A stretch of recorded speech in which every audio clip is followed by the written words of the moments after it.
మా latest videos కోసం మా ఈ తెలుగు న్యూస్ ఛానల్ సబ్స్క్రైబ్ చేసి గంట సింబల్ యాక్టివేట్ చేసుకోండి. రేపే 2వ మాఘ ఆదివారం. ఎంతో పవిత్రమైన రోజు. మాఘమాసంలోని ఆదివారాలకు ఎంతో విశిష్టత ఉంది. మాఘ ఆదివారాలు మాఘమాసంలో పవిత్రమైన రోజులు. ఎందుకంటే ఆదివారం ఆ సూర్య భగవానుడికి ఎంతో ఇష్టమైన రోజు. అందుకే మాఘమాసంలోని ఆదివారం రోజు ఆ సూర్య భగవానుణ్ణి విశేషంగా పూజిస్తారు. మాఘపు ఆదివారం నోములు నోచుకుంటూ ఉంటారు. మాఘ ఆదివారం ఎంతో మహత్యం కలిగిన రోజు. ఇది అపమృత్యువును పోగొట్టి అభిష్ట సిద్ధిని కలిగిస్తుంది. మాఘ ఆదివారం నాడు ఎవరైతే సూర్యుని భక్తి శ్రద్ధలతో ఆరాధిస్తారో వారికి సర్వరోగ విముక్తి, పుత్ర పౌత్ర అభివృద్ధి, పుణ్యలోక ప్రాప్తి కలుగుతాయని పురాణ వాక్కు. మాఘ ఆదివారం అరుణోదయ వేళ చేసే నదీ స్నానం ఎంతో శ్రేష్టం. అరుణోదయ కాలం అంటే సూర్యోదయానికి గంటన్నర ముందు కాలాన్ని అరుణోదయ కాలం అంటారు. ఈ సమయంలో నదీ స్నానం చేయాలి, లేదా ఇంట్లో అయినా సరే తప్పక స్నానం చేయాలి. ఆ తర్వాత సూర్యోదయ కాలంలో సూర్య భగవానుని దర్శించి భక్తి శ్రద్ధలతో పూజించాలి. ఇలా చేస్తే అత్యంత పుణ్యఫలం కలుగుతుంది.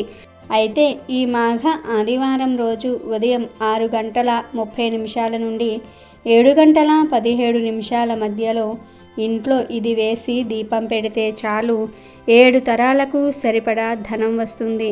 కష్టాలన్నీ కూడా పోతాయి. అపర కుబేరులుగా మారిపోతారు. కోరిన కోరికలు నెరవేరుతాయి. సూర్య భగవానుడి అనుగ్రహంతో సకల ఐశ్వర్యాలు సిద్ధిస్తాయని పెద్దలు చెప్తూ ఉన్నారు.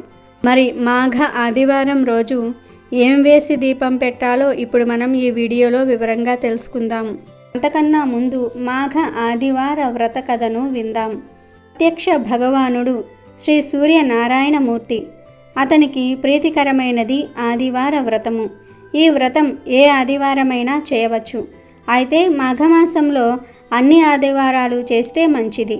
అన్ని ఆదివారాలు చేయటం వీలు కాకపోతే ఒక్క ఆదివారమైనా చేయవచ్చు.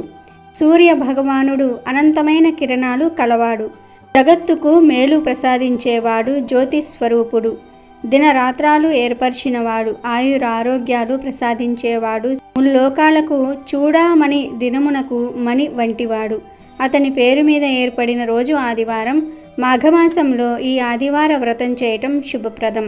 ఈ వ్రతం వల్ల అనంతమైన లాభాలు కలుగుతాయి. ఇందుకు సంబంధించిన ఒక పుణ్య కథ ఉంది. పూర్వం ఉజ్జయిని నగరంలో ఒక అవ్వ ఉండేది. ఆమెకు ఎవ్వరూ లేరు. ఆమె దైవభక్తి పరురాలు. తెల్లవారుజామునే నిద్రలేచి ఆవు పేడతో నీళ్లు చల్లి బియ్యపు పిండితో ముగ్గులు వేసేది. స్నానం చేసి శుచిగా దేవుణ్ణి పూజించేది. పూజ చేసే అంతవరకు మంచినీళ్లు కూడా ముట్టేది కాదు. అవ్వ వద్ద ఆవు లేనందున పొరుగింటి వారి నుంచి గోమయం తెచ్చుకునేది. అవ్వ ఏ రోగాలు లేకుండా ఆరోగ్యంగానూ సంతోషంగానూ ఉండటం చూసి పొరుగామె ఈర్ష్యపడేది. నా ఆవు పేడ వల్లనే కదా ఆ అవ్వ ఇల్లు అలుకుతున్నది, సుఖంగా ఉంటున్నది. నేను పేడ ఇవ్వకపోతే అవ్వకు సుఖ సంతోషాలు ఉండవు అనుకుని ఆ పొరుగామె ఒకరోజు పేడ ఇవ్వలేదు. పేడ లేకపోవటంతో అవ్వ ఆ రోజు ఇల్లు అలకలేదు. ఇల్లు అలకని కారణంగా బాధతో అవ్వ ఆ రోజు తిండి తినలేదు. కాకతీయంగా ఆ రోజు మాఘ ఆదివారం అయ్యింది. అవ్వ నీరసంగా దినమంతా పస్తు ఉండి నిద్రలేకపోయింది. అలా ఆ రోజు అవ్వ మాఘ ఆదివార వ్రత ఫలాన్ని పొందింది. రాత్రల్లా ఒకే ఆలోచన, రేపు కూడా పేడ దొరక్కపోతే ఏమి చేయను అనుకుంది. కరుణామయుడైన దేవుడు ఈ చిన్నపాటి కోరిక తీర్చడం అనుకుంది. కోడి కూతతో పక్క మీద నుంచి దిగి వీధి గుమ్మం వద్దకు వచ్చింది. అక్కడి దృశ్యాన్ని చూసిన ఆమె ఆనందానికి హద్దులు లేవు. ఎందుకంటే గుమ్మం ముందు ధవల వర్ణంతో మెరిసిపోతున్న ఆవు ఉంది. ఆ ఆవు అవ్వను చూడగానే పేడ వేసింది. అప్పుడే భాస్కరుడి కిరణాలు నేల మీద పడుతున్నాయి. అవ్వ గోవుకు దండం పెట్టి గోమయంతో ఇల్లంతా అలికి సంతోషంగా నిత్య కర్మలు పూర్తి చేసింది. అంతసేపైనా ఆవు అక్కడి నుంచి కదల్లేదు. అవ్వ తను వండుకున్నదే ఆవుకు ముందు పెట్టి తరువాత తను తింది.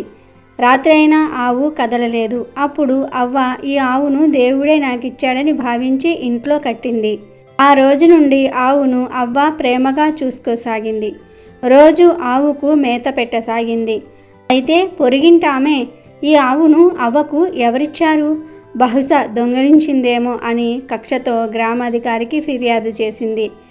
గ్రామాధికారి మనుషులు వచ్చి నువ్వు దొంగవు అని నేరం మోపి ఆవును తోలుకుని వెళ్ళిపోయారు.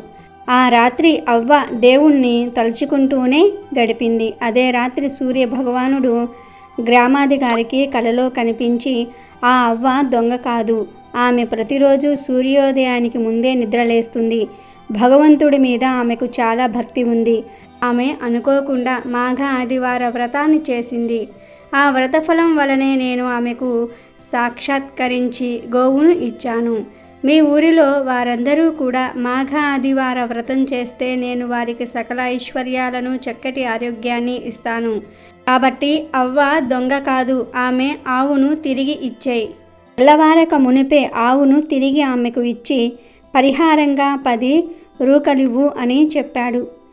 ఇంకొక వైపు అవ్వ కోడి కూతతో లేచి ఈరోజు అయినా పొరుగామె పేడ ఇస్తుందా లేదా అన్న శంకతో వీధిలోనికి వచ్చింది. అప్పుడు గ్రామాధికారి మనిషి అక్కడికి వచ్చి ఆవును అవ్వకు అప్పగించి, అవ్వ ఈ ఆవు నీదే, నష్టపరిహారంగా మా యజమాని 10 రూకలిచ్చాడు, తీసుకో అన్నాడు. గ్రామాధికారికి సూర్యభగవానుడు కలలో కనిపించింది. మాఘమాస ఆదివారం నాడే. అందుకే ఆనాటి నుంచి గ్రామవాసులు మాఘ ఆదివార వ్రత విశిష్టతను తెలుసుకొని ఆ వ్రతం చేయటం మొదలుపెట్టారు. అన్ని పూజలు వ్రతాలలాగే మాఘ ఆదివారం నాడు సూర్యోదయానికి ముందు లేచి తలస్నానం చేసి సూర్యభగవానుడి ప్రతిమ ముందు కలశం పెట్టి సూర్యభగవానుణ్ణి షోడశోపచార పూజ చేయాలి. అలా మాఘమాసంలో ఆదివారాలు ఈ వ్రతం చేయటం వలన జన్మజన్మల పాపం నశించి అనంత పుణ్యం లభిస్తుంది. అంతేకాక రోగ భయాలుండవు, సిరి సంపదలతో ఇల్లు కలకలలాడుతుంది. ఫ్రెండ్స్, వీడియోలోకి వెళ్లే ముందు ఇప్పటి వరకు ఈ వీడియోను లైక్ చేయకపోతే వెంటనే లైక్ చేయండి. అలాగే మా ఛానల్ని సబ్స్క్రైబ్ చేసుకొని మాకు సపోర్ట్ చేయండి. ఇక వీడియోలోకి వస్తే మాఘమాసంలో ఆదివారం రోజు అరుణోదయ కాలంలో నదులు, చెరువులు, మడుగులు, కొలనులు, బావుల్లో కానీ చివరకు నీటి పడిగలో కానీ స్నానం చేస్తే ప్రయాగలో స్నానం చేసిన ఫలం దక్కుతుంది. మాఘాదివారం రోజు అరుణోదయ వేళల్లో దీపారాధన, తిలహోమము, తిలదానము, తిల భక్షణ చేస్తే ఎన్నో కోట్ల రెట్ల పుణ్యఫలం దక్కుతుంది. మాఘాదివారం రోజు నది, చెరువు, బావి అందుబాటులో లేకపోతే ఇంట్లోనే స్నానం చేయవచ్చు. అలా స్నానం చేసే నీటిలో చిక్కుడు ఆకులను కానీ రేగి ఆకులను కానీ కొన్ని తెల్ల నువ్వులను కానీ వేసుకొని స్నానం చేయాలి. ఇలా స్నానం చేసే ముందు కొన్ని నువ్వులను నమిలి మింగాలి. ఇలా ఎవరైతే మాఘ ఆదివారం రోజు స్నానం చేస్తారో వారి పాపాలన్నీ కూడా అగ్నిలో పడిన దూది మాదిరి నశిస్తాయి. శరీరంలో ఉన్న సకల వ్యాధులు నశిస్తాయి. జ్ఞాపక శక్తి పెరుగుతుంది. కోటి జన్మల పుణ్యం వస్తుంది. అలాగే మాఘ ఆదివారం రోజు పాలు, బెల్లము, పొంగలిని తయారు చేసి వేడి వేడి పొంగలిని చిక్కుడు ఆకుల్లో వేసి సూర్యుడికి నివేదన చేసి ఆ తర్వాత కుటుంబ సభ్యులంతా ఆ పొంగలిని తినాలి. ఇలా తింటే ఆరోగ్యానికి చాలా మంచి జరుగుతుందని మన పూర్వీకులు చెప్పారు. ఇక మాఘ ఆదివారం రోజు ఇంట్లో ఎట్టి పరిస్థితుల్లోనూ ములక్కాడ, ముల్లంగి కూరలను వండకూడదు, తినకూడదు. కూరల రూపంలోనే కాదు ఏ రూపంలో కూడా ఈరోజు ములక్కాడను, ముల్లంగిని తినకూడదు. పచ్చడి రూపంలో కూడా తినకూడదు. వీటితో పాటు మాంసం కూడా మాఘ ఆదివారం పూట తినకూడదు. గుడ్లు, చేపలు, మాంసం ఇవేమీ కూడా ఈరోజు తినకూడదు. నిజానికి ఏ ఆదివారం రోజు మాంసాహారం తినకూడదు. కానీ కలి ప్రభావం వలన ప్రజలు ఆదివారం రోజే మాంసం తింటూ ఉన్నారు. కానీ ఆదివారం రోజు మాంసం తినకూడదని, మద్యం జోలికి వెళ్ళకూడదని శాస్త్రాలలో చెప్పారు. కాబట్టి మాఘ ఆదివారం రోజు ముల్లంగి, ములక్కాడ, మాంసాహారం అస్సలు తినకూడదు. వీటితో పాటు రాగి, ఉసిరికాయను కూడా ఆదివారం రోజు తినకూడదు. ఈ రోజు కాదని ఈ కూరలను వండినా తిన్నా 7 జన్మల దరిద్రం పడుతుంది. అనారోగ్యాల బారిన పడతారు. మనశ్శాంతి ఉండదు. మీ జీవితం సర్వనాశనం అవుతుంది. కనుక మాఘ ఆదివారం రోజు అందరూ ఈ ఆహార నియమాలను పాటించండి. జాగ్రత్తగా ఉండండి. మాఘ ఆదివారం రోజు ఉదయం 6:30 నుండి 7 గంటల 15 నిమిషాల మధ్యలో శుచిగా స్నానం చేసుకుని పూజ గదిలో సూర్యుడి ఫోటో ఉంటే సూర్యుడి ఫోటో ముందు, లేదంటే విష్ణుమూర్తి ఫోటో ముందు, లేదంటే వెంకటేశ్వర స్వామి వారి ఫోటో ముందు దీపం పెట్టండి. 3 లేదా 5 ఒత్తులు వేసి నువ్వుల నూనెతో దీపం వెలిగించండి. అలా దీపం వెలిగించిన తర్వాత ఆ దీపంలో చిటికెడు కుంకుమను వేయండి. కుంకుమ ఎందుకు వేయాలి అంటే కుంకుమ ఎర్ర రంగులో ఉంటుంది. కుంకుమ అంటే సూర్యుడికి ఇష్టం. అందుకే కుంకుమను ఆర్జ్యం ఇచ్చేటప్పుడు కూడా ఆ నీటిలో కలుపుతారు. మాఘ ఆదివారం రోజు ఎవరైతే ఇలా కుంకుమ వేసి దీపం పెట్టి ఆ దీపానికి నమస్కారం చేసుకుంటారో వారికి ఉండే కష్టాలన్నీ పోయి సూర్య భగవానుడి అనుగ్రహం కలుగుతుంది. కోరిన కోరికలన్నీ కూడా నెరవేరుతాయి. తరతరాలకు తరగని ఐశ్వర్యం వస్తుంది. అష్టైశ్వర్యాలు సిద్ధిస్తాయి. కనుక ప్రతి ఒక్కరూ కూడా మాఘ ఆదివారం రోజు ఈ విధంగా దీపం పెట్టి సూర్య భగవానుడి అనుగ్రహంతో శుభ ఫలితాలను పొంది ఆరోగ్యంగా ఆనందంగా జీవించండి. ఇక ఈ మాఘ ఆదివారం రోజు బెల్లాన్ని దానం చేస్తే పార్వతీదేవి సంతోషిస్తుంది. ఉప్పును దానంగా ఇవ్వటం వలన సాక్షాత్తు ఆ శివుడు ఆనందిస్తాడు.